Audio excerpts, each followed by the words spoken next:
जय हिंद दोस्तों, मेरा नाम है बहादुर लोधी और आज के इस वीडियो में हम लास्ट 12 मंथ के करंट अफेयर्स के मोस्ट इम्पोर्टेंट 100 क्वेश्चन को डिस्कस करेंगे। यानी कि दोस्तों पिछले एक साल में करंट अफेयर्स के जो क्वेश्चन हैं उनमें से मैंने 100 क्वेश्चन को सिलेक्ट किया है, ठीक है। और इन 100 क्वेश्चन को हम बिल्कुल डिटेल में विथ एक्स्ट्रा फैक्ट के साथ में डिस्कस करेंगे, इसलिए वीडियो को बिना स्किप किए लास्ट तक जरूर देखिए।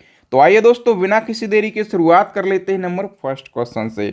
और नंबर फर्स्ट क्वेश्चन है, तेलंगाना राज्य के नए मुख्यमंत्री कौन बन गए हैं? तो तेलंगाना के न्यू सीएम बन गए हैं Revanth Reddy. B option correct हो जाएगा। अभी आप लोगों को पता होगा कि दिसंबर 2023 की लास्ट में 5 राज्यों में चुनाव हुए हैं, ठीक है। और इन 5 राज्यों में से 3 राज्यों में तो बीजेपी की सरकार बनी है। कौन कौन से राज्यों में? मध्य प्रदेश में, छत्तीसगढ़ में और राजस्थान में, ठीक है। मिजोरम में जेडपीएम और वहीं तेलंगाना में कांग्रेस पार्टी ने बहुमत हासिल किया है, ठीक है। तेलंगाना में बात करें कि जो न्यू सीएम हैं ये कांग्रेस पार्टी के रेवंत रेड्डी बन गए हैं। छत्तीसगढ़ के नए सीएम बन गए हैं विष्णुदेव साय, ठीक है। और वहीं हम बात करें मध्य प्रदेश के नए मुख्यमंत्री, तो यहाँ पर मामा राज था, शिवराज सिंह चौहान सीएम थे, लेकिन नए सीएम बनाए गए हैं मोहन यादव, ठीक है। तीसरी बार ये विधायक बने और उनको मध्य प्रदेश का सीएम बना दिया गया है, ठीक है। और वहीं बात करें मिजोरम के नए सीएम की, तो जेडपीएम पार्टी से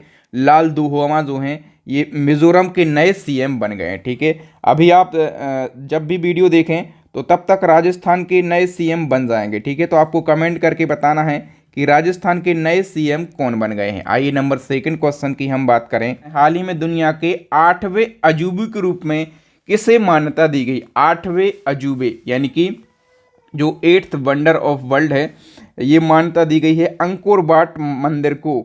बी ऑप्शन करेक्ट हो जाएगा। हम और डिटेल से क्वेश्चन को समझ लेते हैं। तो कंबोडिया के प्राचीन अंकोर वाट मंदिर को दुनिया के 8वें अजूबे के रूप में घोषित किया गया है। ये जो मंदिर है कंबोडिया देश में मीकांक नदी के किनारे स्थित है, ठीक है। और ये जो मंदिर है ना, ये भगवान विष्णु जी का मंदिर है। इसका निर्माण किसने करवाया था? क्योंकि निर्माणकर्ता हमेशा पूछा जाता है, राजा सूर्यवर्मन द्वितीय ने इसका निर्माण करवाया था। ये दुनिया का सबसे बड़ा मंदिर है। अब चूंकि दुनिया का सबसे बड़ा मंदिर है, ये कितने एकड़ क्षेत्रफल में फैला हुआ है? 500 एकड़ क्षेत्रफल में अंकोर वाट मंदिर फैला हुआ है, ठीक है। और किस देश में है ये? कंबोडिया देश में। और पूछा जाता है किस नदी के किनारे? तो मीकांक नदी के किनारे ये मंदिर स्थित है, भगवान विष्णु जी का मंदिर है। और इसी क्रम में एक और क्वेश्चन आपके एग्जाम में बनेगा। हाल ही में वैज्ञानिकों ने दुनिया के 8वें महाद्वीप का नक्शा जारी किया है। इसका नाम क्या है? 8वें महाद्वीप का नाम क्या है? फटाफट से बताइए। तो दोस्तों हाल ही में वैज्ञानिकों ने दुनिया के 8वें महाद्वीप की खोज करी है, ठीक है। और मैप जारी किया है। इस महाद्वीप का नाम क्या रखा गया है? जीलैंडिया इस महाद्वीप का नाम रखा गया है, ठीक है। और हम बात करें जीलैंडिया जो महाद्वीप है, इसका 94% भाग पानी से घिरा हुआ है। ओके, याद रखना 8वें महाद्वीप और 8वें अजूबे को। अब बताओ चुनाव आयोग का नेशनल आइकन किसे बनाया गया है? तो अभिनेता राजकुमार राव के लिए चुनाव आयोग का नेशनल आइकन बनाया गया है। वहीं हम बात करें चुनाव आयोग की, तो चुनाव आयोग की स्थापना कब हुई थी? 25 जनवरी 1950 को चुनाव आयोग की स्थापना हुई थी। इसलिए 25 जनवरी को हम क्या मनाते हैं? नेशनल वोटर्स डे मनाते हैं, राष्ट्रीय मतदाता दिवस। ओके। और प्रथम चुनाव आयुक्त पूछा जाता है, कौन बनाए गए थे? सुकुमार सेन बनाए गए थे प्रथम चुनाव आयुक्त, ठीक है। और वर्तमान में मुख्य चुनाव आयुक्त कौन है? तो राजीव कुमार वर्तमान में मुख्य चुनाव आयुक्त हैं। आइए नेक्स्ट वन की हम बात करें।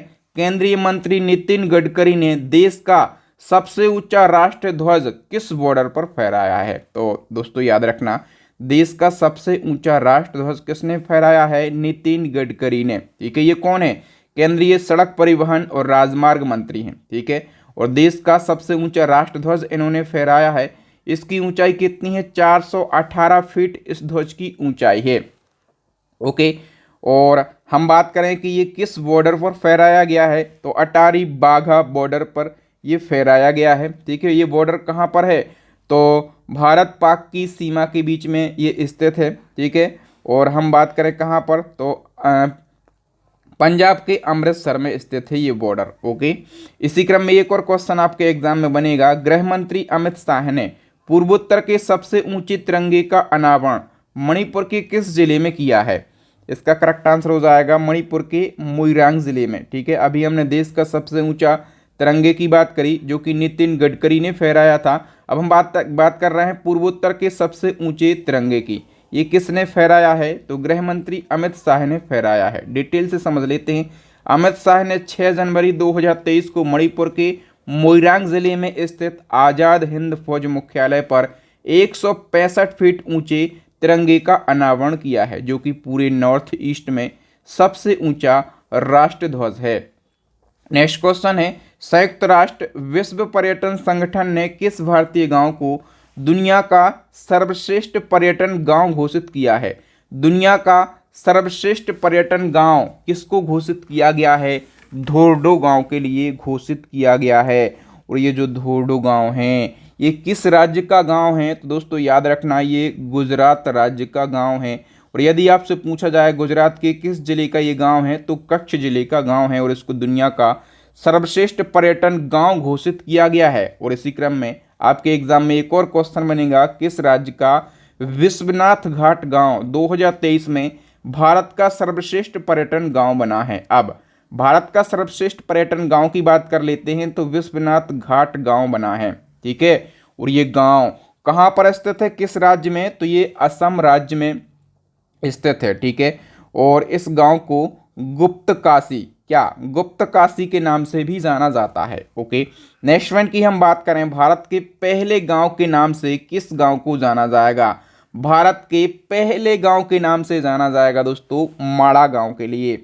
सी ऑप्शन करेक्ट हो जाएगा। ठीक है, और ये जो माड़ा गांव है ये किस राज्य में स्थित है? तो ये उत्तराखंड राज्य में। ठीक है, और उत्तराखंड के चमोली जिले में ये गांव स्थित है और माड़ा गांव को भारत के पहले गांव के रूप में जाना जाएगा। और इसी क्रम में एक और क्वेश्चन है, प्रत्येक जिले में एक संस्कृत भाषी गांव विकसित करने की घोषणा करने वाला भारत का पहला राज्य कौन बना है? प्रत्येक जिले में एक संस्कृत भाषी गांव विकसित करने की घोषणा करने वाला पहला राज्य जो है ये उत्तराखंड बना है। कौन सा? उत्तराखंड। सी ऑप्शन करेक्ट हो जाएगा। एक्चुअल में दोस्तों जो संस्कृत है ये उत्तराखंड की दूसरी आधिकारिक भाषा है। ठीक है, दूसरी आधिकारिक भाषा कौन सी है? संस्कृत उत्तराखंड की। और जो पहली आधिकारिक भाषा है उत्तराखंड की ये हिंदी है। ओके, नेक्स्ट क्वेश्चन है, हाल ही में तुर्की की सबसे ऊंची चोटी माउंट अरारत को फतह करने वाली पहली भारतीय महिला पर्वतारोही कौन बनी है? आप लोगों को भी आंसर लगाना है फटाफट से और वीडियो के लास्ट में अपना स्कोर भी तो शेयर करना है कि आपने 100 क्वेश्चन में से कितने क्वेश्चन के सही आंसर दिए हैं। तो एज अ टेस्ट आप आकलन भी कर सकते हैं कि आपको कितना करंट अफेयर्स आ रहा है।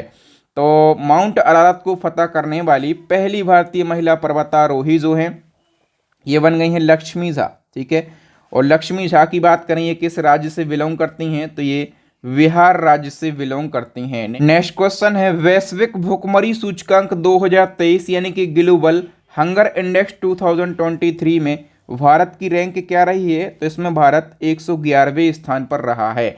हम डिटेल की बात करें तो आयरिश एजेंसी है कंसर्न वर्ल्ड लाइफ और जर्मन संगठन है वेल्ट हंगर हेल्प, इनने संयुक्त रूप से ग्लोबल हंगर इंडेक्स 2023 जारी किया है। इस इंडेक्स के जरिए दुनिया में भूख और कुपोषण पर नज़र रखी जाती है। ठीक है, भारत इस इंडेक्स में 125 देशों में से 111वें स्थान पर रहा है। 2022 में भारत 107वें स्थान पर था। नेक्स्ट वन की हम बात करें तो आईसीसी पुरुष क्रिकेट वर्ल्ड कप 2023 का खिताब किस देश ने जीता है? इसका करेक्ट आंसर हो जाएगा दोस्तों ऑस्ट्रेलिया देश ने। ठीक है, और अपने देश भारत को 6 विकेट से हराकर आईसीसी पुरुष क्रिकेट वर्ल्ड कप 2023 जीत लिया। क्रिकेट वर्ल्ड कप बहुत ही ज़्यादा इम्पोर्टेंट है, इसलिए वर्ल्ड कप से बनने वाले सारे इम्पोर्टेंट क्वेश्चन को हम डिस्कस कर लेते हैं। आयोजन भारत में किया गया, 13वां संस्करण खेला गया, इसका शुभंकर विलेज और टोंक को बनाया गया, एथम सॉन्ग दिल जश्न बोले। ठीक है, और इस सॉन्ग के कंपोजर कौन थे? प्रीतम। विजेता टीम रही है ऑस्ट्रेलिया, और हम बात करें कौन सी बार तो 6वीं बार विजेता टीम रही है ऑस्ट्रेलिया विजेता है और इस टीम के कप्तान है पैट कमिंस। भारत की जो टीम है ये उपविजेता रही है और इसके कप्तान कौन है? रोहित शर्मा। और हम बात करें कि वर्ल्ड कप में प्लेयर ऑफ द टूर्नामेंट का अवार्ड दिया गया विराट कोहली को, और player of the match final का जो अवार्ड है ये ट्रेविस हेड को दिया गया, ठीक है, ऑस्ट्रेलिया के खिलाड़ी हैं। और बात करें गोल्डन बैट अवार्ड, बहुत ही ज़्यादा इम्पोर्टेंट होता है, ठीक है। गोल्डन बैट अवार्ड किसको दिया जाता है? तो मोस्ट रन बनाने वाले प्लेयर्स को दिया जाता है, विराट कोहली को दिया गया। इन्होंने पूरे वर्ल्ड कप में सबसे ज़्यादा 765 रन बनाए हैं, ठीक है। गोल्डन बॉल अवार्ड दिया जाता है मोस्ट विकेट लेने वाले प्लेयर को, ठीक है। तो ये मोहम्मद शमी को दिया गया है अपने देश के, इन्होंने पूरे वर्ल्ड कप में 24 विकेट लिए हुए हैं। नेक्स्ट क्वेश्चन है दोस्तों, पुरुष क्रिकेट एशिया कप 2023 का खिताब किस देश ने जीता है? पुरुष क्रिकेट एशिया कप की हम बात कर लेते हैं, तो ये किसने जीता है एशिया कप? अपने देश भारत ने जीता है, ठीक है। डिटेल से क्वेश्चन को समझ लेते हैं। तो भारत ने श्रीलंका को फाइनल मैच में 10 विकेट से हराकर एशिया कप 2023 का खिताब अपने नाम कर लिया। एशिया कप में एशिया की टीमें ही शामिल होती हैं, ठीक है। आयोजन श्रीलंका और पाकिस्तान में किया गया। कौन सा संस्करण खेला गया? 16वां संस्करण, ठीक है। विजेता टीम भारत है, भारत के कप्तान रोहित शर्मा, और विजेता टीम श्रीलंका है, इसके कप्तान दासुन सनाका हैं। और इसमें प्लेयर ऑफ द टूर्नामेंट जो है ये कुलदीप यादव को दिया गया, और player of the final match ये मोहम्मद सिराज को दिया गया अपने देश भारत के। दोस्तों वीडियो में आगे बढ़ने से पहले आप सभी लोगों के लिए एक बहुत ही बड़ी गुड न्यूज़ है। यदि आप करंट अफेयर्स को बिल्कुल डिटेल में पढ़ना चाहते हैं, टॉपिक वाइज करंट अफेयर्स को पढ़ना चाहते हैं, मंथली वाइज करंट अफेयर्स को पढ़ना चाहते हैं, करंट अफेयर्स को बिल्कुल आसान भाषा में पढ़ना चाहते हैं, जिस प्रकार से हम यहाँ पर पढ़ रहे हैं, ठीक है। तो हमारी करंट अफेयर्स की अपडेट ई बुक लॉन्च हो गई है, और इसी क्रम में हमारी स्टैटिक जीके की रामायण ई बुक लॉन्च हो गई है, साइंस की ई बुक लॉन्च हो गई है। और इन तीनों ई बुक का लिंक आपको वीडियो के डिस्क्रिप्शन में मिल जाएगा। मैं गारंटी से बोल सकता हूं, अपनी स्टडी को मजबूत करने के लिए आप हमारी ई बुक को जरूर परचेस करें, आप एग्जाम में बहुत ही अच्छा स्कोर करके आएंगे। चलिए बढ़ते हैं आगे। भारत के पहले दलित मुख्य सूचना आयुक्त कौन बने हैं? तो दोस्तों भारत के पहले दलित मुख्य सूचना आयुक्त बने हैं Hiralal Samariya. We option correct हो जाएगा। और हम बात करिए किस राज्य से बिलोंग करते हैं, तो ये राजस्थान राज्य से बिलोंग करते हैं। नेक्स्ट वन की हम बात करें, देश की प्रमुख समाचार agency press trust of India यानी कि पीटीआई के नए अध्यक्ष कौन बने हैं? तो प्रेस ट्रस्ट ऑफ इंडिया के नए अध्यक्ष बन गए हैं KN शांत कुमार। डी ऑप्शन करेक्ट हो जाएगा। पीटीआई की बात करें तो full form press trust of India होता है, और ये देश की सबसे बड़ी और पुरानी प्राइवेट न्यूज एजेंसी है। इसकी स्थापना कब हुई थी? 1947 में इसकी स्थापना हुई थी। नेक्स्ट क्वेश्चन है, हाल ही में भारतीय मूल के किस व्यक्ति को अमेरिकी इलेक्ट्रिक कार कंपनी टेस्ला का नया CFO बनाया गया है? तो दोस्तों टेस्ला का नया CFO भारतीय मूल के किसी व्यक्ति को बनाया गया है। इनका नाम बताइए फटाफट से। इनका नाम है वैभव तनेजा। सी ऑप्शन करेक्ट हो जाएगा। नेक्स्ट क्वेश्चन है, सुप्रीम कोर्ट की पहली महिला न्यायाधीश का नाम बताइए जिनका हाल ही में निधन हो गया है। तो हम बचपन से पढ़ते आ रहे हैं, सुप्रीम कोर्ट की पहली महिला न्यायाधीश का नाम है फातिमा बीबी, ठीक है, और इनका हाल ही में निधन हो गया है। तो ये क्वेश्चन मोस्ट इंपोर्टेंट क्वेश्चन बन जाता है। इसके बारे में सभी फैक्टों को हम जान लेते हैं। सुप्रीम कोर्ट की पहली महिला न्यायाधीश का नाम क्या? फातिमा बीबी। और इनका निधन हुआ है 23 नवंबर 2023 को 96 वर्ष की आयु में। इनका जन्म हुआ था 30 अप्रैल 1927 को, और केरला के पथानामथिट्टा में इनका जन्म हुआ था। इनका पूरा नाम की बात करें कि इनका पूरा नाम क्या था? मीरा साहब फातिमा बीबी, ठीक है। और ये तमिलनाडु की राज्यपाल भी रह चुकी हैं, और सुप्रीम कोर्ट की पहली महिला जज ये बनी थी 1989 में, और 1989 से 1992 तक इनका कार्यकाल रहा। और ये भारत के आयकर अपीलीय न्यायाधिकरण की पहली महिला सदस्य भी बनी थी, ठीक है। तो फातिमा बीबी के बारे में ये सारी बातें आपको याद रखना है। इसी क्रम में एक और फेमस पर्सनालिटी का निधन हुआ है डॉक्टर MS स्वामीनाथन का। तो आपको बताना है 28 सितंबर 2023 को कितने वर्ष की आयु में डॉक्टर MS स्वामीनाथन का निधन हो गया है? इनका निधन हुआ है 98 वर्ष की आयु में। वी ऑप्शन करेक्ट हो जाएगा। चूंकि ये भी फेमस पर्सनालिटी हैं, इसलिए सारे फैक्टों को हम डिस्कस कर लेते हैं।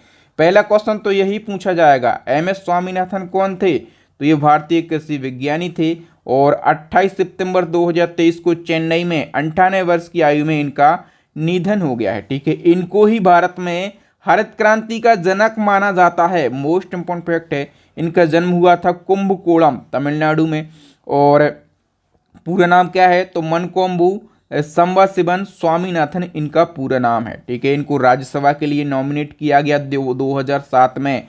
और इनको कौन कौन से पुरस्कार मिल चुके हैं तो इनको 1967 में पद्मश्री, 1972 में पद्म भूषण, 1989 में पद्म विभूषण और 1971 में रेमन मैग्सेसे पुरस्कार दिया गया। ठीक है, और इनको पहली बार विश्व खाद्य पुरस्कार दिया गया था। देखिए, विश्व खाद्य पुरस्कार की स्थापना करी गई थी 1986 में। ठीक है, और पहली बार ये विश्व खाद्य पुरस्कार दिया गया था स्वामीनाथन को 1987 में। सारे फैक्ट आपको याद रखना है। अब बताइए किस भारतीय को नॉर्मन बोरलॉग फील्ड अवार्ड 2023 से सम्मानित किया गया? किसको दिया गया तो ये स्वाति नायक को दिया गया। ये कहाँ से बिलोंग करती हैं? उड़ीसा से। ठीक है, क्यों दिया गया तो कृषि और खाद्य उत्पादन के क्षेत्र में उनके असाधारण योगदान के लिए दिया गया है। अब बताइए, महान दार्शनिक आदि शंकराचार्य की 108 फीट ऊंची प्रतिमा स्टैच्यू ऑफ वननेस, इसको एकात्मकता की प्रतिमा कहते हैं। इसका अनावरण कहाँ पर किया गया है?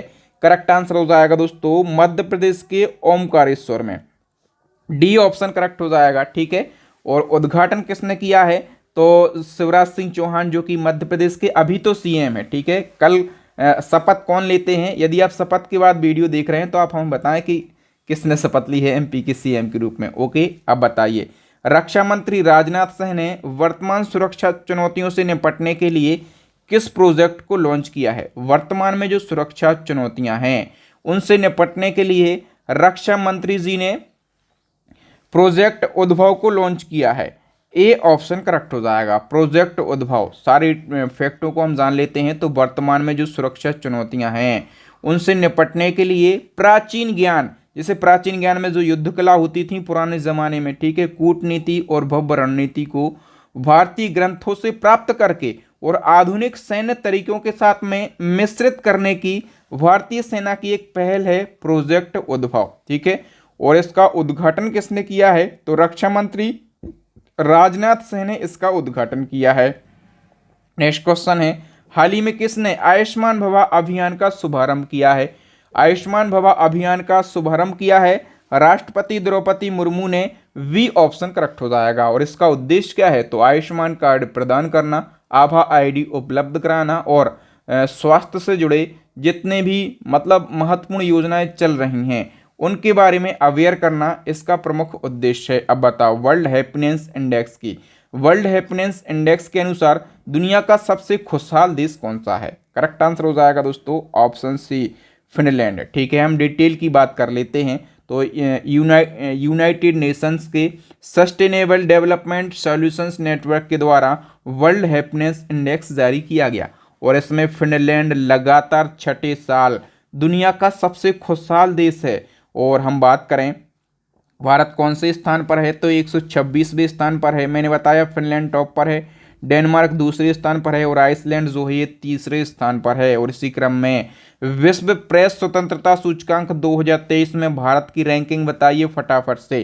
तो इसमें अपना देश भारत 161वें स्थान पर है। ठीक है, तो दोस्तों जो विश्व प्रेस स्वतंत्रता सूचकांक है ये रिपोर्टर्स विदाउट बॉर्डर्स के द्वारा जारी किया जाता है और मीडिया की स्वतंत्रता के मामले में 180 देशों में से अपना देश भारत 161वें स्थान पर है। वहीं 2022 में 150वें स्थान पर था। और अंतिम पायदान पर कौन है? उत्तर कोरिया।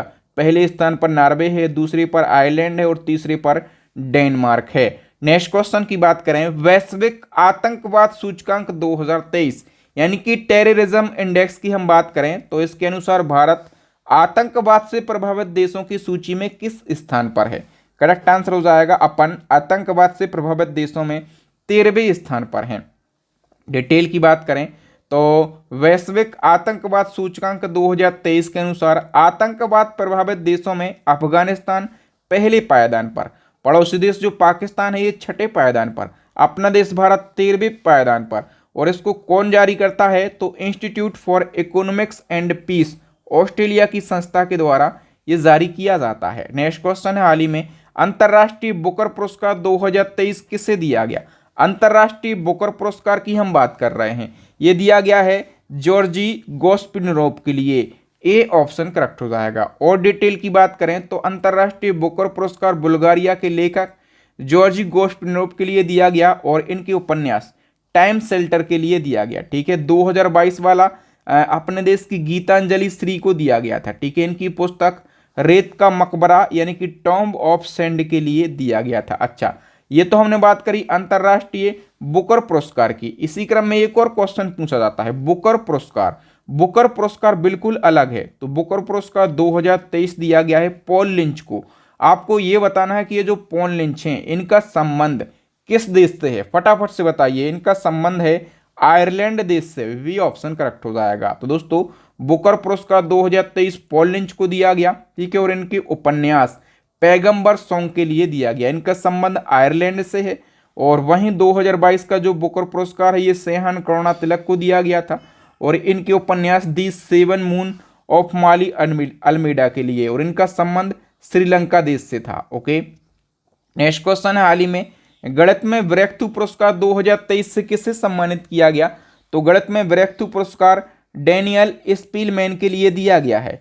ए ऑप्शन करेक्ट हो जाएगा। तो हम बात करें गणित में ब्रेकथ्रू पुरस्कार डैनियल स्पीलमैन को दिया गया और इनको सैद्धांतिक कंप्यूटर विज्ञान और गणित में उनके योगदान के लिए दिया गया। और दोस्तों ये जो ब्रेकथ्रू पुरस्कार है ना, इस पुरस्कार को ऑस्कर ऑफ साइंस के नाम से भी जाना जाता है। अब इसी क्रम में हम बात करें कि गणित के क्षेत्र में एक और प्रतिष्ठित अवार्ड दिया जाता है, एबेल अवार्ड। ये डायरेक्टली क्वेश्चन पूछे जाते हैं, एबेल अवार्ड किस क्षेत्र में दिया जाता है? गणित में। ठीक है, और ये अभी इस साल किसको दिया गया है?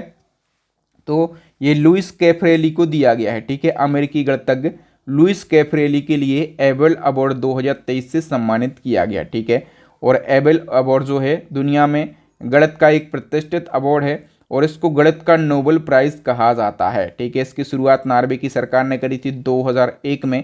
ठीक है, और पहली बार ये 2003 में दिया गया था जेएन पेरी के लिए। ठीक है, और 2022 वाला किसको? डेनिस सुलिवन को। ये भी अमेरिकी गणितज्ञ थे। नेक्स्ट क्वेश्चन है, अंतर्राष्ट्रीय सांख्यिकी पुरस्कार 2023 के विजेता का नाम बताइए।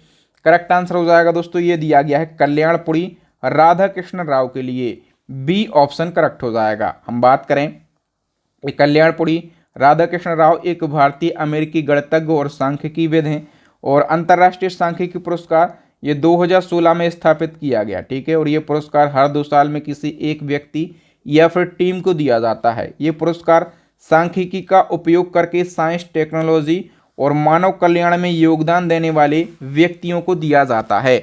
नेक्स्ट क्वेश्चन की बात करें, रेमन मैग्सेसे पुरस्कार काफ़ी ज़्यादा इंपॉर्टेंट होता है। रेमन मैग्सेसे पुरस्कार, ठीक है, 2023 में किस भारतीय को ये दिया गया है? करेक्ट आंसर हो जाएगा दोस्तों डॉक्टर रवि कन्नन आर के लिए। वैसे तो रेमन मैग्सेसे अवार्ड इस साल 4 व्यक्तियों को दिया गया है। हम कंप्लीट डिटेल को डिस्कस कर लेते हैं। रेमन मैग्सेसे पुरस्कार एशिया के व्यक्तियों और संस्थाओं को उनके अपने क्षेत्र में विशेष रूप से उल्लेखनीय कार्य करने के लिए प्रदान किया जाता है। वर्ष 1957 में फिलीपींस के 7वें नंबर के राष्ट्रपति रेमन मैग्सेसे की स्मृति में ये प्रतिवर्ष प्रदान किया जाता है और इस पुरस्कार को एशिया का नोबेल प्राइज कहा जाता है। मोस्ट इंपोर्टेंट फैक्ट है, रेमन मैग्सेसे पुरस्कार पाने वाले जो पहले भारतीय व्यक्ति हैं ये विनोबा भावे बने। 1958 में इनको दिया गया। ठीक है, और अभी इस साल 4 लोगों को रेमन मैग्सेसे पुरस्कार से सम्मानित किया गया। 4 लोगों में से एक कौन है? एक भारतीय हैं। ठीक है, और उनका नाम क्या है? डॉक्टर रवि कन्नन। ठीक है, ये भारत के हैं और कैंसर रोग विशेषज्ञ हैं। दूसरे हैं बांग्लादेश के कौरबी रक्षंद और तीसरे हैं तिमोर लेस्ते देश के, इनका नाम है यूजेनियो लेमोस। और चौथी कहाँ की हैं? महिला हैं, फिलीपींस देश की, इनका नाम है मरियम कोरोनेल। ओके, तो इन 4 लोगों को रेमन मैग्सेसे अवार्ड दिया गया। आपको भारतीय जो डॉक्टर रवि कन्नन आर हैं इनका नाम विशेष तौर से याद रखना है। नेक्स्ट वन की हम बात करें तो इसी क्रम में एक और इम्पोर्टेंट क्वेश्चन है, वर्ष 1959 का रेमन मैग्सेसे पुरस्कार वर्ष 2023 में किसे दिया गया? वर्ष 1959 का है लेकिन 2023 में दिया गया है, इसलिए और ज़्यादा इम्पोर्टेंट है। किसको दिया गया? दलाई लामा के लिए। ठीक है, तो वर्ष 1959 में जो दलाई लामा हैं, इनको रेमन मैग्सेसे अवार्ड प्रदान किए जाने की घोषणा हुई थी, लेकिन दिया नहीं जा सका था। ठीक है, और पूरे 64 साल बाद इनको दिया गया है। ठीक है, तो ये क्वेश्चन इम्पोर्टेंट हो जाता है। नेक्स्ट हमारा क्वेश्चन, केंद्र सरकार की पीएम मित्र योजना इनमें से किससे संबंधित है? पीएम मित्र योजना किससे संबंधित है? कपड़ा उद्योग से संबंधित है।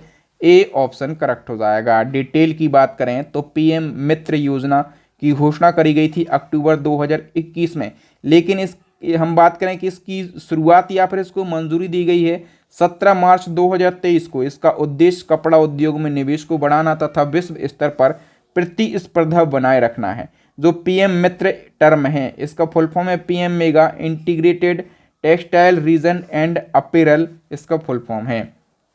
और इसी क्रम में पीएम मित्र योजना के तहत में पीएम मित्र पार्क स्थापित करने के लिए केंद्र सरकार ने कितने राज्यों और या फिर शहरों का चयन किया है? तो दोस्तों पीएम मित्र पार्क स्थापित किए जाएंगे और इसके लिए 7 राज्यों के 7 शहरों का चयन किया गया है। डिटेल से हम समझ लेते हैं। तो 7 राज्यों के 7 शहर जहां पर पीएम मित्र योजना के तहत में पीएम मित्र पार्क स्थापित किए जाएंगे। एक तो उत्तर प्रदेश का लखनऊ है, मध्य प्रदेश का धार है, और गुजरात का नवसारी है, महाराष्ट्र का अमरावती है, कर्नाटक का कलबुर्गी है, तेलंगाना का वारंगल है और तमिलनाडु का विरुधनगर है। ठीक है, ये 7 राज्यों के 7 शहर हैं जहां पर पीएम मित्र पार्क स्थापित किए जाएंगे। अब बताइए, हाल ही में उधमपुर रेलवे स्टेशन का नाम बदलकर क्या रखा गया? उधमपुर रेलवे स्टेशन का नाम बदला गया और इसका नया नाम रखा गया है शहीद कैप्टन तुषार महाजन रेलवे स्टेशन। ठीक है,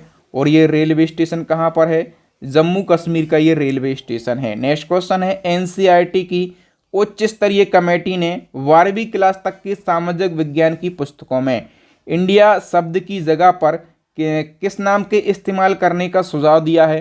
करेक्ट आंसर हो जाएगा दोस्तों भारत। इंडिया की जगह पर भारत शब्द करने का सुझाव दिया है। ओके, ये मुद्दा काफ़ी वायरल है। ठीक है, और आप लोगों को पता होगा कि देश के नाम की जो संवैधानिक स्थिति है, भारतीय संविधान का अनुच्छेद 1 है और इसकी पहली लाइन में लिखा है इंडिया यानी कि भारत राज्यों का एक संघ हुआ, यानी कि इंडिया दैट इज भारत। ठीक है, shall be union of the state. Next हमारा क्वेश्चन, पुराने संसद भवन को अब किस नाम से जाना जाएगा? जो पुराना संसद भवन है ना, इसको अब संविधान सदन के नाम से जाना जाएगा। बी ऑप्शन करेक्ट हो जाएगा। हम डिटेल की बात कर लेते हैं। जो पुराना संसद भवन है, ठीक है, तो इसकी नींव कब रखी गई थी? 1921 में, और लॉर्ड इरविन ने 1927 में इसका उद्घाटन किया था। ठीक है, पुराने संसद भवन के वास्तुकार पूछे जाएं तो एडविन लुटियन और हर्बर्ट बेकर इसके वास्तुकार हैं। और नया संसद भवन जो बनकर तैयार हुआ है, इसके बारे में भी जान लो। तो नए संसद भवन का उद्घाटन 28 मई 2023 को पीएम मोदी जी ने किया और नए संसद भवन की आधारशिला 10 दिसंबर 2020 को मोदी जी ने ही रखी थी। ठीक है, इसके मुख्य वास्तुकार विमल पटेल हैं और नए संसद भवन का निर्माण सेंट्रल विस्टा पुनर्विकास परियोजना के तहत किया गया।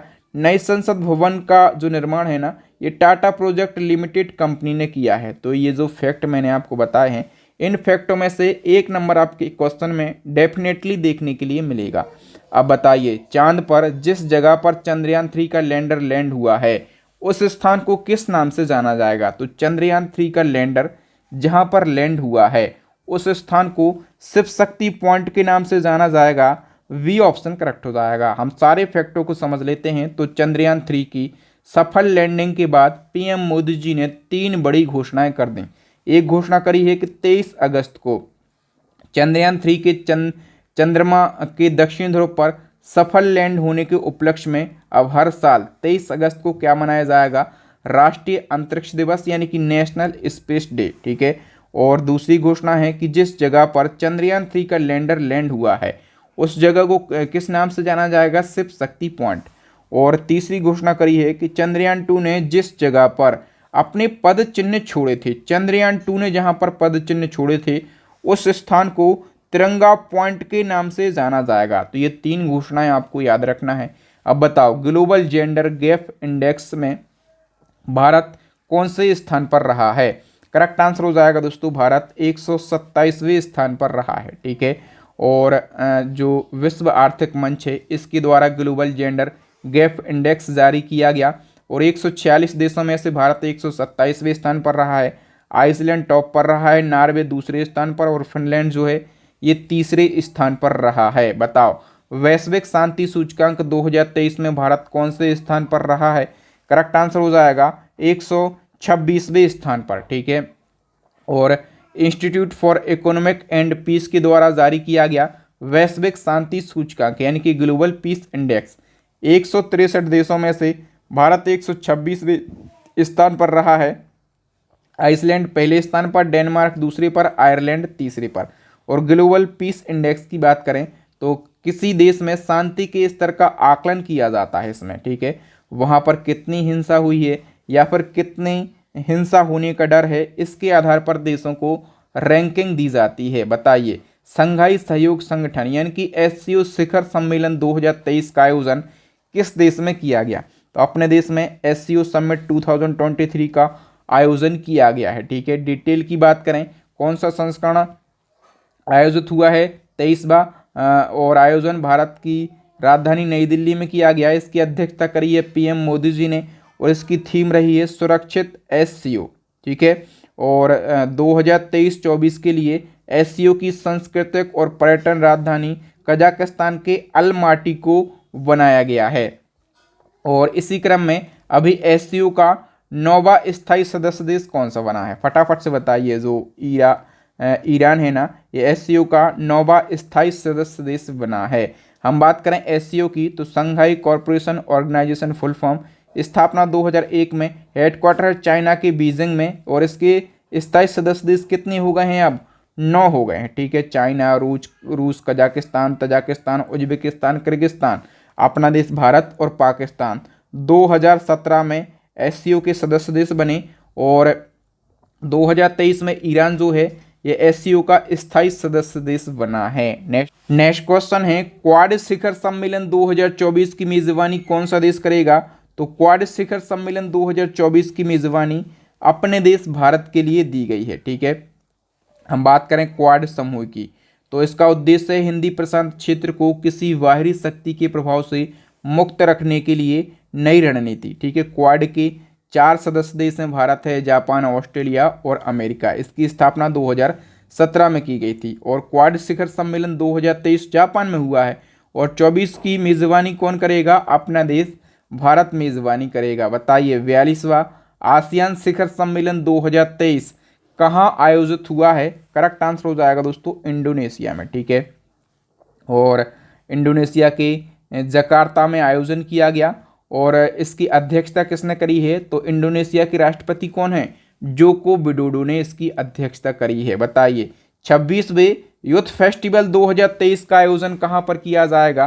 करेक्ट आंसर हो जाएगा कर्नाटक के हुबली धारवाड़ में। ए ऑप्शन करेक्ट हो जाएगा। तो दोस्तों यूथ फेस्टिवल की बात करें, इसका आयोजन कर्नाटक के हुबली धारवाड़ में किया गया। उद्घाटन किया है PM नरेंद्र मोदी जी ने और थीम है विकसित युवा विकसित भारत। नेक्स्ट क्वेश्चन है निम्नलिखित में से कौन सा गीत विश्व का सबसे लंबा गीत बन गया है? मोस्ट से भी ज्यादा इंपॉर्टेंट क्वेश्चन है। विश्व का सबसे लंबा गीत बन गया है Shri Ramcharitmanas. D option correct हो जाएगा।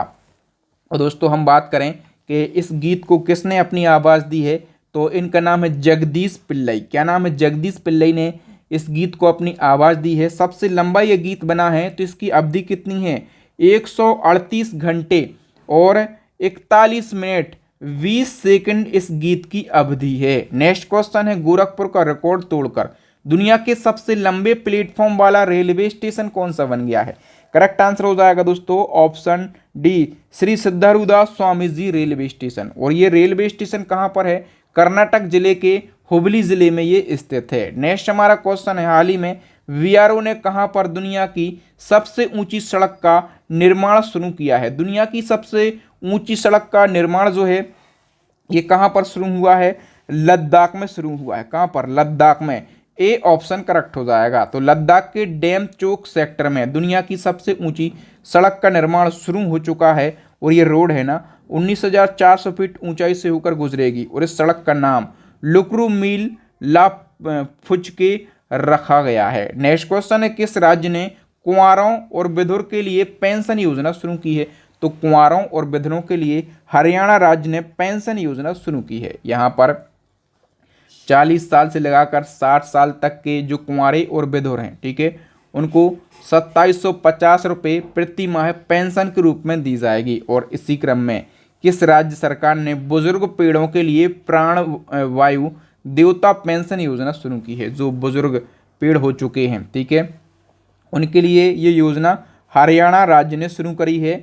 सी ऑप्शन करेक्ट हो जाएगा। डिटेल से समझ लेते हैं। तो हरियाणा राज्य ने बुजुर्ग पेड़ों के लिए प्राण वायु देवता पेंशन योजना शुरू की है। इसी के साथ हरियाणा बुजुर्ग पेड़ों के लिए पेंशन योजना शुरू करने वाला देश का पहला राज्य बन गया। ये जो योजना है 75 वर्ष या फिर उससे अधिक उम्र के जो पेड़ हो गए हैं उन पेड़ों के लिए है।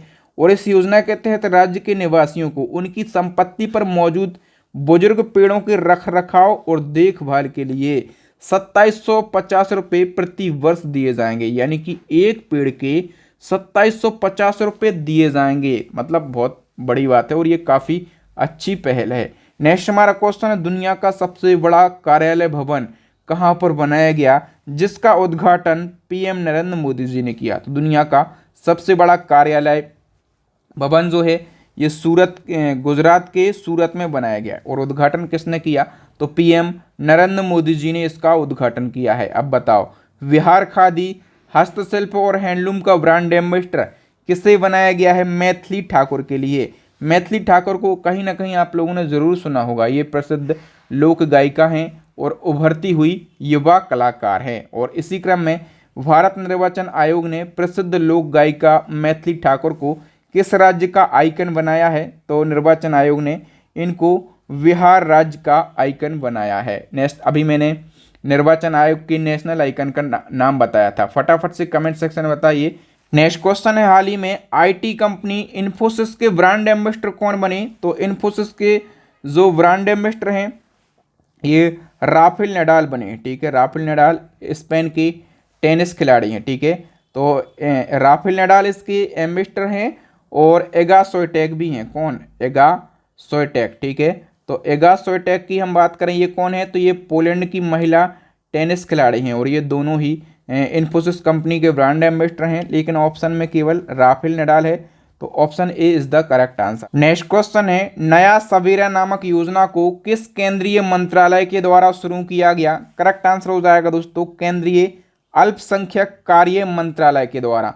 और नया सवेरा नामक योजना का उद्देश्य क्या है? तो अल्पसंख्यक समुदायों से संबंधित छात्रों को प्रतियोगी परीक्षाओं की कोचिंग फ्री प्रदान करना इसका प्रमुख उद्देश्य है। अब बताओ, केंद्र सरकार ने हाथों और औजारों से काम करने वाले कारीगरों और शिल्पकारों को कौशल प्रशिक्षण और वित्तीय सहायता देने के लिए कौन सी योजना शुरू की है?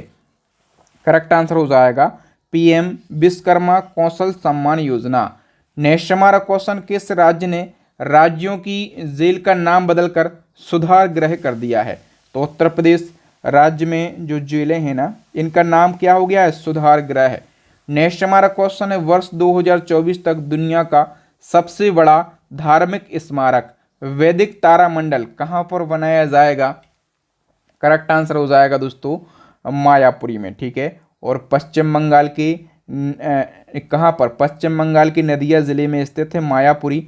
यहाँ पर दुनिया का सबसे बड़ा धार्मिक स्मारक वैदिक तारामंडल बनाया जाएगा। नेक्स्ट क्वेश्चन है इसी क्रम में, दुनिया का सबसे बड़ा रिफाइनरी कॉम्प्लेक्स कहाँ पर बनाया जाएगा? करेक्ट आंसर हो जाएगा दोस्तों महाराष्ट्र के रत्नागिरी जिले में।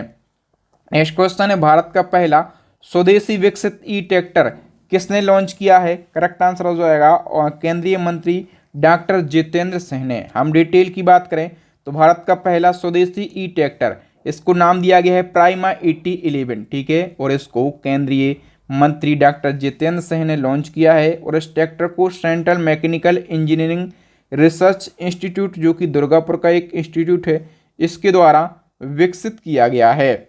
नेक्स्ट क्वेश्चन है, किस शहर की पुलिस ने देश में पहली बार पुलिस ड्रोन यूनिट लॉन्च किया? तो देश में पहली बार पुलिस ड्रोन यूनिट जो है ये चेन्नई शहर की पुलिस ने लॉन्च किया। वी ऑप्शन करेक्ट हो जाएगा। हम नेक्स्ट वन की बात करें तो भारत का पहला ड्रोन परीक्षण केंद्र किस राज्य में खोला गया? करेक्ट आंसर हो जाएगा दोस्तों ऑप्शन सी, तमिलनाडु राज्य में। और इसी क्रम में भारत का पहला ड्रोन स्कूल कहाँ पर खोला गया? तो भारत का पहला ड्रोन स्कूल जो है मध्य प्रदेश के ग्वालियर जिले में खोला गया है। डी ऑप्शन करेक्ट हो जाएगा। नेक्स्ट क्वेश्चन है 5G मामलों की जमीनी स्तर पर तैनाती करने वाला भारत का पहला जिला कौन सा बना है? करेक्ट आंसर हो जाएगा मध्य प्रदेश का विदिशा जिला। सी ऑप्शन करेक्ट हो जाएगा। नेक्स्ट क्वेश्चन है पहली भारतीय कौन है जिन्हें सूरीनाम देश का सर्वोच्च नागरिक सम्मान the grand order of the chain of yellow star मिला है? तो सूरीनाम देश का सर्वोच्च नागरिक सम्मान पाने वाली पहली भारतीय बन गई हैं राष्ट्रपति Droupadi Murmu. A option correct हो जाएगा। बताइए रेलवे बोर्ड की पहली महिला चेयरमैन और सीईओ कौन बनी है? करेक्ट आंसर हो जाएगा दोस्तों option A, Jaya Verma Sinha. Next question है जेल में बंद कैदियों के लिए जीवाला नामक ऋण योजना किस राज्य ने शुरू की है? तो जेल में बंद कैदियों के लिए जीवाला नामक ऋण योजना को शुरू किया है महाराष्ट्र सरकार ने। ठीक है, इस योजना में क्या होगा? तो जो कैदी जेल में बंद हैं उनके लिए 50,000 रुपये तक का लोन दिया जाएगा। ठीक है, और जेल में बंद कैदियों के लिए लोन देने की योजना शुरू करने वाला महाराष्ट्र पहला राज्य बना है। ठीक है, कैदी इस लोन की राशि से क्या करेंगे? तो इस राशि से वो अपने वकील की फीस दे सकते हैं और अपने बाल बच्चों का परिजनों का पालन पोषण कर सकते हैं। ठीक है, नेक्स्ट क्वेश्चन है किस राज्य के मुख्यमंत्री ने अबुआ आवास योजना की घोषणा करी है? तो झारखंड के जो सीएम हैं हेमंत सोरेन, इन्होंने अबुआ आवास योजना की घोषणा करी है। इस योजना के तहत में ज़रूरतमंद लोगों के लिए 3 कमरों का घर दिया जाएगा। ठीक है, एक कमरा माता पिता का होगा, एक बहू बेटे का होगा और एक कमरा बाल बच्चों का होगा। नेक्स्ट क्वेश्चन है मुख्यमंत्री ग्राम गाड़ी योजना को किस राज्य सरकार ने लॉन्च किया? करेक्ट आंसर हो जाएगा दोस्तों झारखंड सरकार ने। सी ऑप्शन करेक्ट हो जाएगा। इस योजना का उद्देश्य क्या है? मुख्यमंत्री ग्राम गाड़ी योजना, तो इस योजना के तहत में जो आपके गांव हैं, ठीक है, तो गांव से जिला मुख्यालय तक के आवागमन के लिए केवल और केवल 1 रुपये का किराया लगेगा। नेक्स्ट क्वेश्चन है आईसीसी पुरुष T20 वर्ल्ड कप 2024 के 9वें संस्करण का आयोजन कहां पर किया जाएगा? करेक्ट आंसर हो जाएगा दोस्तों वेस्ट इंडीज और अमेरिका दोनों देशों में। सी ऑप्शन करेक्ट हो जाएगा। ये तो हमने 24 की बात करी, इससे पहले 22, क्योंकि हर 2 साल में होता है, तो 2022 वाला आपको पता होना चाहिए। 2022 वाले का आयोजन कहाँ पर किया गया था? तो ऑस्ट्रेलिया में आयोजन किया गया था। ठीक है, और जीता किसने था? तो जीता था इंग्लैंड ने। ठीक है, और इंग्लैंड ने किसको हराया था? पाकिस्तान को हराया था। कितने? 5 विकेट से। नेक्स्ट क्वेश्चन है हाल ही में उड़ीसा विधानसभा की पहली महिला स्पीकर कौन बनी है? करेक्ट आंसर हो जाएगा दोस्तों option D, Premila Malik. Next question है किस एक्ट्रेस को दादा साहब फाल्के अवार्ड 2023 से सम्मानित किया गया? करेक्ट आंसर हो जाएगा दोस्तों ऑप्शन डी, वाहिदा रहमान के लिए। और हम बात करें कि 2022 वाला दादा साहब फाल्के अवार्ड किसको दिया गया था? तो ये आशा पारेख के लिए दिया गया था। ओके, नेक्स्ट हमारा क्वेश्चन है भारत का 54वां टाइगर रिजर्व वीरांगना दुर्गावती टाइगर रिजर्व किस राज्य में स्थित है? याद रखना भारत का 54वां टाइगर रिजर्व बना है वीरांगना दुर्गावती टाइगर रिजर्व, और ये कहाँ पर है? मध्य प्रदेश राज्य में। तो डिटेल से समझ लेते हैं। वीरांगना दुर्गावती टाइगर रिजर्व मध्य प्रदेश के सागर, दमोह और नरसिंहपुर 3 जिलों में फैला है, और ये मध्य प्रदेश का 7वां टाइगर रिजर्व है। देश का ये 54वां टाइगर रिजर्व है। और अभी भारत का 53वां टाइगर रिजर्व कौन सा बना था? Ranipur tiger reserve. किस राज्य का? उत्तर प्रदेश का। नेक्स्ट क्वेश्चन है भारत में पहली बार ग्रीन हाइड्रोजन से चलने वाली बस किस शहर में संचालित हुई है? तो भारत में पहली बार ग्रीन हाइड्रोजन से चलने वाली जो बस है ना, ये दिल्ली में संचालित की गई है।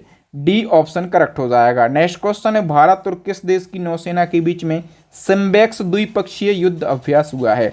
तो सिम्बेक्स द्विपक्षीय अभ्यास जो है अपने देश भारत और सिंगापुर की नौसेना के बीच में किया गया। डी ऑप्शन करेक्ट हो जाएगा। और आयोजन भी कहां पर किया गया है? सिंगापुर में ही आयोजन किया गया है। नेक्स्ट क्वेश्चन की बात करें, किस राज्य ने एक पंचायत एक खेल का मैदान योजना शुरू करी है?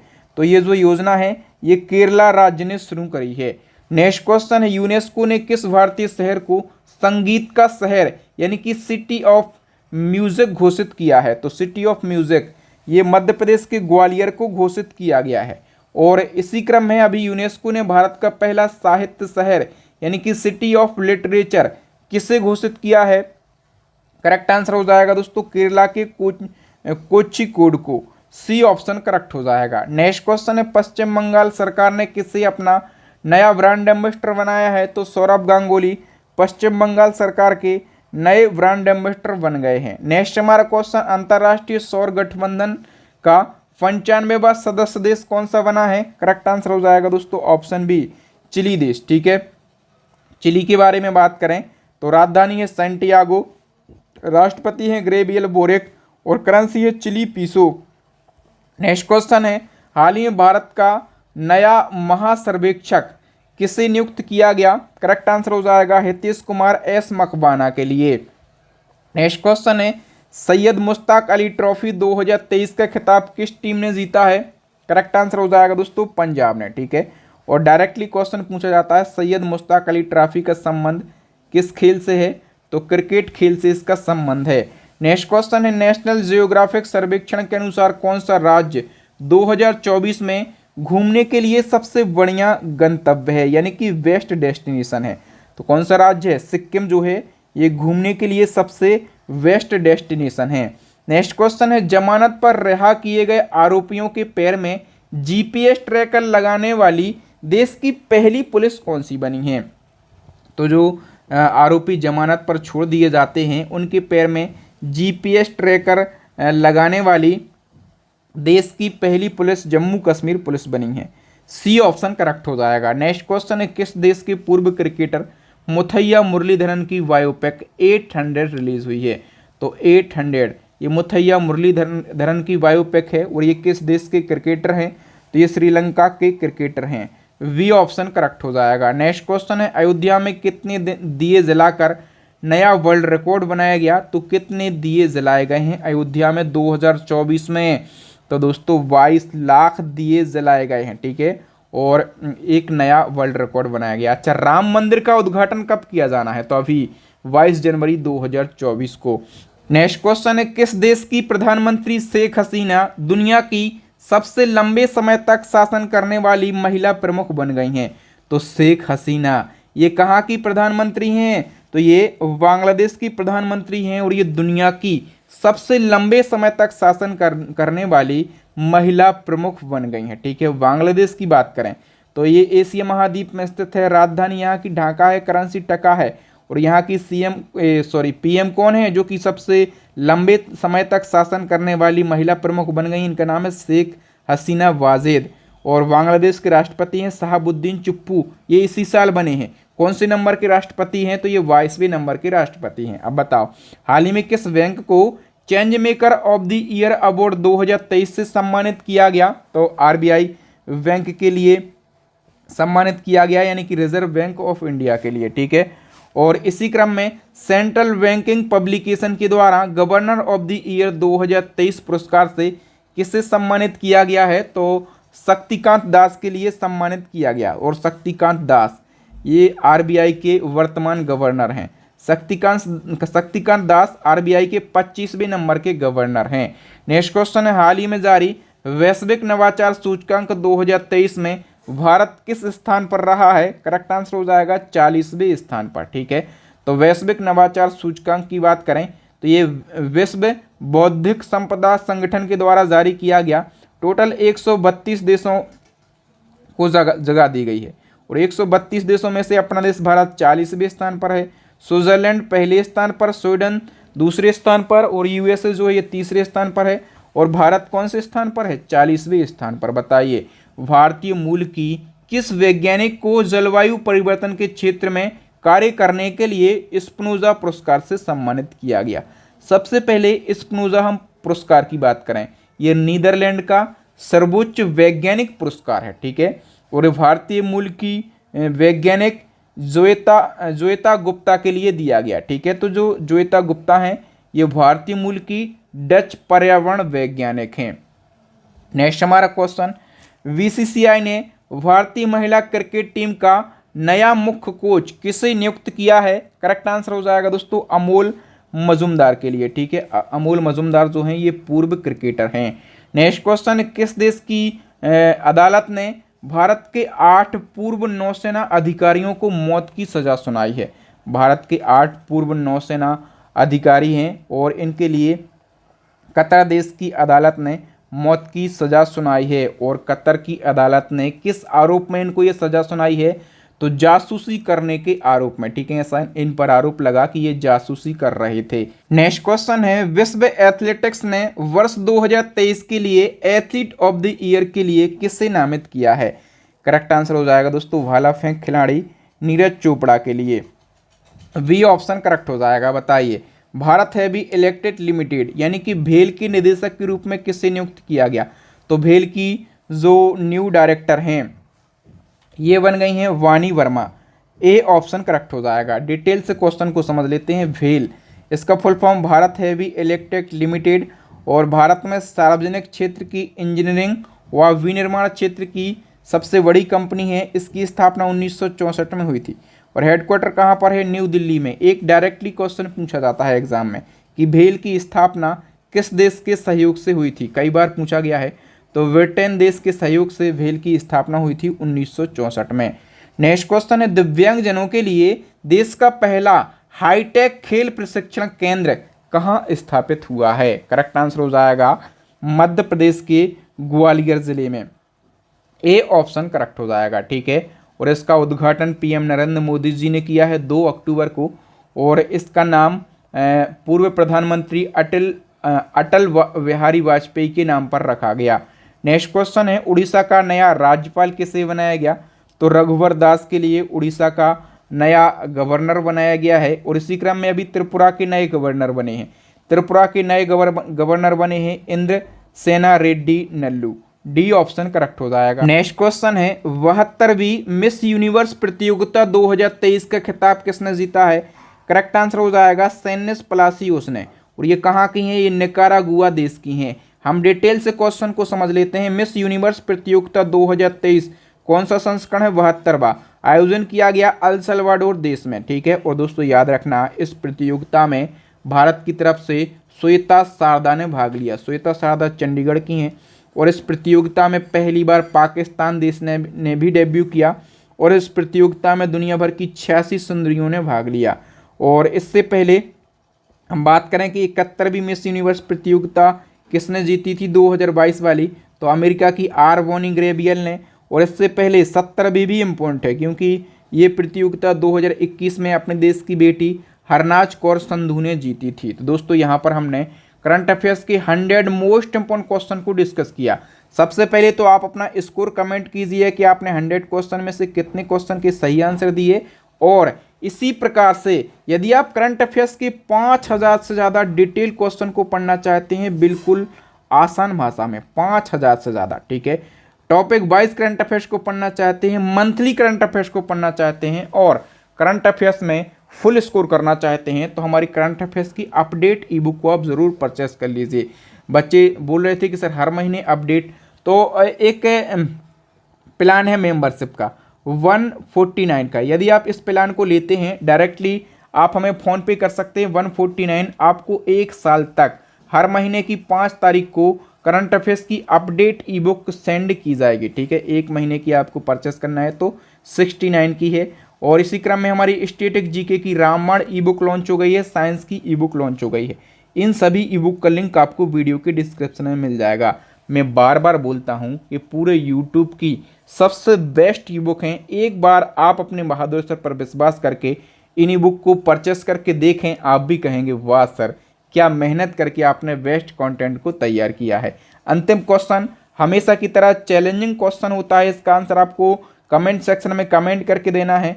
विश्व प्रेस स्वतंत्रता सूचकांक 2023 में भारत की रैंकिंग क्या रही है, ठीक है। तो भारत की रैंकिंग बताना है, टॉप पर कौन सा देश है ये आपको बताना है, ठीक है। तो वीडियो देखने के लिए आप सभी का बहुत बहुत धन्यवाद। वीडियो कैसा लगा कमेंट सेक्शन में कमेंट करके बताएं। यदि कोई फीडबैक देना चाहते हैं, कोई कमी हो, कुछ सुधार की ज़रूरत है तो आप वो भी हमें बता सकते हैं। वीडियो को लाइक करें, अपने दोस्तों के साथ में, भाई बहनों के साथ में, आपके व्हाट्सएप टेलीग्राम पर स्टडी से रिलेटेड जितने भी ग्रुप हो ना, सभी ग्रुपों में शेयर कीजिए। नए छात्रों से, स्टूडेंट से यही कहूँगा कि चैनल को सब्सक्राइब कर लो, साथ में बेल आइकन जरूर दबा लो, ताकि जब भी मैं नया और लेटेस्ट वीडियो डालूँ तो उसका नोटिफिकेशन आपको मिल सके, आप हमारा वीडियो सबसे पहले देख सकें। करंट अफेयर्स की मैराथन क्लास का ऑलरेडी देखिए, करंट अफेयर्स की जो मैराथन है ना, एक तो हमने एमसीक्यू बनाए हैं, ठीक है, एमसीक्यू 650 क्वेश्चन का बनाया है, और एक 1300 क्वेश्चन का वन लाइनर करंट अफेयर्स हमने बनाया है, ठीक है। तो दोनों आप जरूर देखें, मैराथन काफ़ी महत्वपूर्ण वीडियो है। आप लिखें current affairs 2023 marathon by free education, तो सबसे ऊपर ही आपको वीडियो दिख जाएगा हमारा, ओके। तो अभी स्क्रीन पर 3 वीडियो दिख रहे होंगे, इनको ज़रूर देख लें। थैंक यू दोस्तों, हम मिलेंगे नेक्स्ट वीडियो में, तब तक के लिए जय हिंद, जय भारत, वंदे मातरम।